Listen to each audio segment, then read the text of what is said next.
The Chicago Transit Authority has faced self-inflicting damages for years that has caused widespread anger among riders and local politicians as it has failed to rebound from the pandemic. CTA in Crisis examines how the third largest transit system in the country was mismanaged during this difficult period and exposed deep-rooted problems that put employees' lives at risk.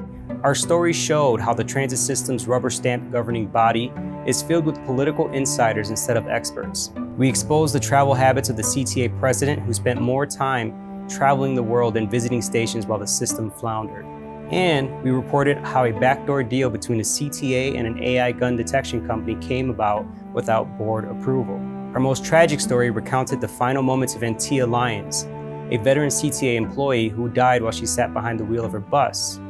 Lyons was alone, missed more than 50 scheduled stops, and it took nearly an hour for someone to call 911 at a nearby gas station for help. So as a morning reporter, I would be sent to homicides, so many of them involving women who were killed by abusive partners. I then teamed up with investigative producer Michelle Youngerman to dig deeper into why this was happening. We found the complex system that's supposed to help protect domestic violence victims is often failing, but we needed data to show that. The only place that keeps it, the circuit court clerk, but they're exempt from the Freedom of Information Act. So we successfully fought to get those records, and we got other data through FOIA too.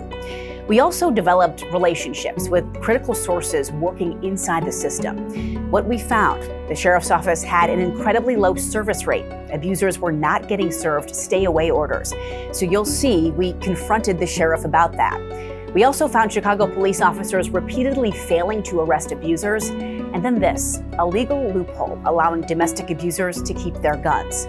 After our investigation, we started to see change. The Sheriff's Department added more officers to serve those protection orders. And our reporting is now being shared to help victims get critical financial assistance.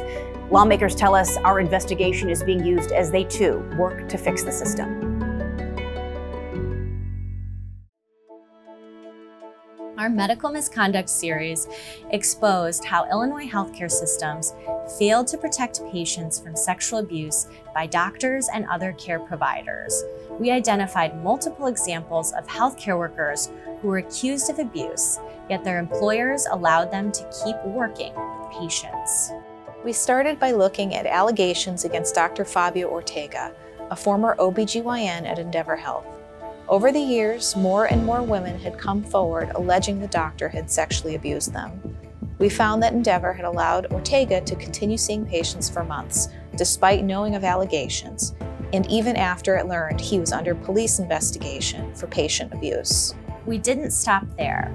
We identified numerous other similar examples at other health systems, showing this was not an isolated problem in Illinois. Our reporting also revealed how state oversight of hospitals and of licensed healthcare workers was falling short, leaving patients vulnerable to harm. The series led to a change in state law. Governor J.B. Pritzker signed a bill that addressed a legal loophole identified by our reporting. The new law requires more types of healthcare facilities to report allegations of patient abuse to the state.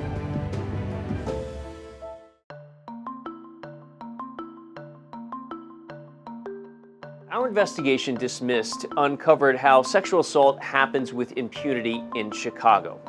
The complaints to police rarely lead to arrests and almost never lead to sex crime convictions with prison time.